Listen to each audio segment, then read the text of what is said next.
European football লিগের বিরাট commercialisation নিয়ে ইদানিংকালের মধ্যে প্রচুর কথা হয়েছে, মুভমেন্ট হয়েছে, ইত্যাদি হয়েছে। সেখানে একটা স্লোগান খুব একটা জনপ্রিয় স্লোগান হিসেবে উঠে এসছে যে football a game created by the poor, stolen by the rich.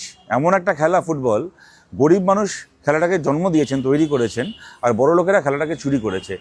তার একটা অত্যন্ত বিকৃত উদাহরণ তার সাক্ষী হয়ে থাকলো আজকের কলকাতা, আজকের পশ্চিমবাংলা। মেসি কলকাতায় এসছেন। মেসিকে চোখের ঝলক চোখের দেখা একবার দেখার জন্য হাজার হাজার টাকা দিয়ে টিকিট কেটেছেন ফুটবলপ্রেমী মানুষ। এবং এই মানুষগুলো কারা? তারা কোটিপতি বড় লোক নন। কেউ হয়তো সুইগি জোম্যাটো ডেলিভারির কাজ করে, কেউ হয়তো একটা মফস্বলের মাঠে সে ফুটবল খেলে, স্বপ্ন দেখে একদিন কলকাতার ময়দানে খেলবে। দূর দূর জেলা থেকে, মফস্বল থেকে, এমনকি আশপাশের রাজ্য থেকে, উড়িষ্যা থেকে, আসাম থেকে সাধারণ পরিবারের, গরিব পরিবারের ছেলেমেয়েরা, সাধারণ মানুষ, খেটে খাওয়া মানুষ, তারা এক টাকা করে জমিয়ে টাকা দিয়ে তারা দুর্মূল্যর টিকিট কিনে মেসিকে দেখার জন্য এসছিলেন। এবং তাদেরকে বলা হয়েছিল যে মেসি তাদের জন্য এই সময়টা থাকবেন, এই করবেন, নাকি পেনাল্টি কিক অফ হবে, সেখানে মেসি থাকবেন, দেখবেন, ইত্যাদি ইত্যাদি দেখবেন। কিন্তু একটা পশ্চিমবাংলায় একটা একটা নিয়ম তৈরি হয়ে গেছে পশ্চিমবাংলা, একটা অলিখিত নিয়ম তৈরি হয়ে গেছে। সূর্য পূর্ব দিকে উঠবে, তার থেকেও বড় একটা সত্যি আছে আজকের পশ্চিমবাংলায়। সত্যিটা কি? যে কোনো বিষয়, যে কোনো তুচ্ছ থেকে শুরু করে খুব বড় যে কোনো বিষয় যেখানে তৃণমূল কংগ্রেসের ছোঁয়াটুকু থাকবে, সেখানে কোনো সাধারণ মানুষ জড়াবেন না। যদি তৃণমূল কংগ্রেসের ছোঁয়াটুকু আছে এমন কোনো ব্যাপারে কোনো সাধারণ মানুষ জড়ান, জানবেন আপনার সর্বনাশ হবেই। এক্ষেত্রেও তাই হলো। হাজার হাজার টাকা দিয়ে টিকিট কেটে মানুষ মেসির বদলে অরূপ বিশ্বাস আর মমতা ব্যানার্জির ভাইপোদের থোবরা দেখে আসতে বাধ্য হলেন। অরূপ বিশ্বাস আর মমতা ব্যানার্জির ভাইপোদের মুখ দেখে আসতে বাধ্য হলেন মেসিকে দেখার বদলে। ঘটনা কি ঘটেছে আপনারা সারাদিন ধরে সবাই জানেন। এবং তারপরে যুবভারতী ক্রীড়াঙ্গন, যে যুবভারতী ক্রীড়াঙ্গনটাকে তৈরি করেছিলাম আমরা, বামফ্রন্ট তৈরি করেছিল, সুভাষ চক্রবর্তীদের হাতে, জ্যোতিবাবুদের হাতে, কান্তি গাঙ্গুলিদের হাতে যে যুবভারতী ক্রীড়াঙ্গন তৈরি হয়েছিল, সেই যুবভারতী ক্রীড়াঙ্গনটাকে তছনছ হতে হলো। ফুটবলপ্রেমী মানুষ, যেটাকে কলকাতা শহরটাকে ফুটবলের মক্কা বলা হয়, যুবভারতী স্টেডিয়ামটা ফুটবলপ্রেমী মানুষের মক্কা, সেই ফুটবলপ্রেমী মানুষের হাতে যুবভারতী স্টেডিয়ামের ভাঙচুরের দৃশ্য আমাদেরকে দেখতে হলো। এই যুবভারতী মারাদোনাকে দেখেছে বামফ্রন্ট সরকারের আমলে। এই যুবভারতীতে একের পর এক অলিভার কান থেকে শুরু করে একের পর এক কিংবদন্তিরা এই যুবভারতীর মাঠে এসছেন। কোনো দিন এই ধরনের নোংরামি দেখতে হয়নি, কোনো দিন দেখতে হয়নি যে কতগুলো নেতা আর মুখ্যমন্ত্রীর বাড়ির লোক মিলে একজন ফুটবলারকে ঘিরে আছে বলে সাধারণ মানুষকে প্রতারিত হতে হলো। আজকে মমতা বন্দ্যোপাধ্যায় টুইট করছেন যে আমি স্টেডিয়ামে যাচ্ছিলাম, মাঝপথে এরকম ঘটনা শুনে ফিরে আসতে হলো, তদন্তের নির্দেশ দিয়েছি। তদন্ত করবেন আপনি মমতা ব্যানার্জি।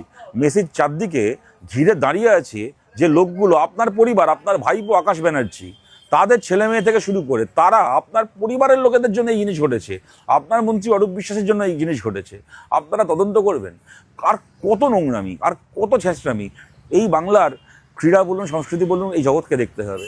আজকে বাংলার চিন্তা করতে পারা যায় না এই ধরুন এই মাঠগুলোকে কী রকমভাবে তৃণমূলের পার্টি অফিস তৈরি করা হয়েছে। মোহনবাগান, ইস্টবেঙ্গল, মোহামেডান, যেখানে দেখো ক্লাবের মাথায় বসে আছে মমতা ব্যানার্জির দলের নেতামন্ত্রীরা, এমনকি মমতা ব্যানার্জির পরিবারের লোকেরা, ভাইগুলো। ওর এক ভাই বাবুন ব্যানার্জি মোহনবাগান ক্লাব চালাচ্ছে, আর এক ভাই এই ক্লাব চালাচ্ছে, ওই ক্লাব চালাচ্ছে।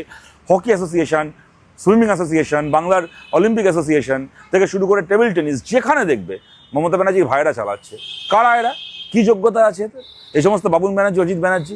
এগুলো ছোটোবেলা কোনো দিন পাড়া স্পোর্টসে গিয়ে কমলালেবু ছাড়া আর কিছু পেয়েছে বলে এদের মুখ দেখে মনে হয় না। তারা সব একটা ক্রীড়া সংস্থার মাথায় বসে আছে। এদের হাতে গোটা বাংলার ক্রীড়া সমাজ বন্দী।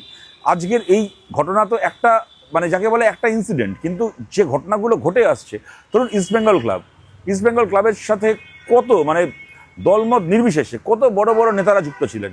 কোনোদিন এই দৃশ্যকে কল্পনা করতে পারেনি যে ইস্টবেঙ্গল ক্লাবের জার্সি পরে একটা ক্যান্ডিডেটের হয়ে ভোটের প্রচার করা হচ্ছে। কদিন আগে নৈহাটির বাই ইলেকশনে আপনারা জানেন, ওই সনদ দে না কী নামে ওদের যে প্রার্থী ছিল তৃণমূলের, তার সমর্থনে ইস্টবেঙ্গল ক্লাবের জার্সি পরে তৃণমূলের পতাকা নিয়ে প্রচার করা হলো।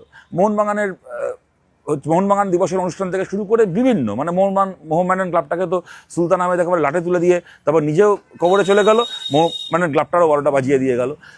গোটা ময়দানটাকে শেষ করছে এইভাবে ক্রীড়াপ্রেমী মানুষ। আজকে তদন্ত করা হচ্ছে। এখন শতদ্রু দত্ত, ডেফিনেটলি তার দোষ আছে, তাকে ডিটেন করা হয়েছে। তাকে ডিটেন করে শুধুমাত্র তার ঘাড়ে যাবতীয় দোষ চাপিয়ে এদের অপরাধ ছাড় পেয়ে যাবে। কেন জলের বোতল নিয়ে ঢোকা হয়েছে, কেন এই নিয়ে ঢোকা হয়েছে, সেই নিয়ে ঢোকা হয়েছে, এই নিয়ে এখন প্রশ্ন করছে। এগুলোকে চেক করার দায়িত্ব কার ছিল? আজকে আরজিকর আন্দোলনের সময় আরজিকরের ঘটনার বিচার চেয়ে টিফো নিয়ে যুবভারতীতে ঢুকতে দেওয়া হয়নি ফুটবল প্রেমীদেরকে। আরজিকরের ঘটনার বিচার চেয়ে যুবভারতীতে ঢুকতে দেওয়া হয় না, আর সেই যুবভারতীতে গেরুয়া পতাকা নিয়ে ঢুকে গিয়ে লোকে মাঠের মধ্যে পতাকা পুঁতে দিচ্ছে, পুলিশ দাঁড়িয়ে দাঁড়িয়ে ওখানে গাবজাল দিচ্ছিল। কিন্তু পুলিশের কাজ কি আছে? অরূপ বিশ্বাস আর মমতা ব্যানার্জির গোষ্ঠী হচ্ছে ছবি তুলবে মেসির সঙ্গে, আর পুলিশ দাঁড়িয়ে ওদের পাহারা দেবে। এই হচ্ছে পশ্চিমবাংলার পুলিশের কাজ। এই একই রকমভাবে কে একজন গায়ক এত আনন্দ করে পশ্চিমবাংলায় নজরুল মঞ্চে গান গাইতে এসেছিলেন, এই তৃণমূল কংগ্রেসের টিএমসিবির একেবারে মানে চোর চিটিংবার ছ্যাঁচড়া ছেলেমেয়েগুলো, তারা হচ্ছে নজরুল মঞ্চটার জাল টিকিট ছাপিয়ে, মানে বেআইনি টিকিট ব্ল্যাক করে নজরুল মঞ্চ 2500 ক্যাপাসিটির নজরুল মঞ্চকে একটা 7500 মানুষের গ্যাস চেম্বার বানিয়ে কেকের মতো একজন শিল্পীকে কার্যত মানে তাকে খুন করলো। কার্যত কেকের মতো একজন শিল্পীর মৃত্যুর কারণ হলো এই তৃণমূল। মানে কত নোংরামি এদের, আর কত নোংরামি আমাদেরকে দাঁড়িয়ে দাঁড়িয়ে দেখতে হবে। তাই আমরা এটা বলছি যে শুধুমাত্র ওই শতদ্রু দত্তকে একা বলির পাঁঠা করে যাবতীয় অপরাধকে ঢাকা যাবে না। অরূপ বিশ্বাস থেকে শুরু করে আকাশ ব্যানার্জি থেকে শুরু করে কারা কার টাকা খেটেছে, কোন ডায়মন্ড হারবার থেকে কার টাকা খেটেছে গোটা ইভেন্টে, এবং তাদের টাকা খাটিয়ে তাদেরকে তোল্লাই দিতে গিয়ে এত হাজার হাজার মানুষকে বঞ্চিত করা হলো, তাদের সঙ্গে প্রতারণা করা হলো, এই একটা ফাইন্যান্সিয়াল ফ্রড হলো। এবং কলকাতাকে বিশ্ব ফুটবলের মানচিত্রে যা ভারতের গর্ব হতে পারত বা হওয়ার কথা, সেই কলকাতাকে বিশ্ব ফুটবলের মানচিত্রে একটা কলঙ্কের নাম কারা করলো। এই অরূপ বিশ্বাস, সুজিত বোস সহ মমতা ব্যানার্জির পরিবারের এই লোকগুলোর আমরা গ্রেপ্তারি চাই।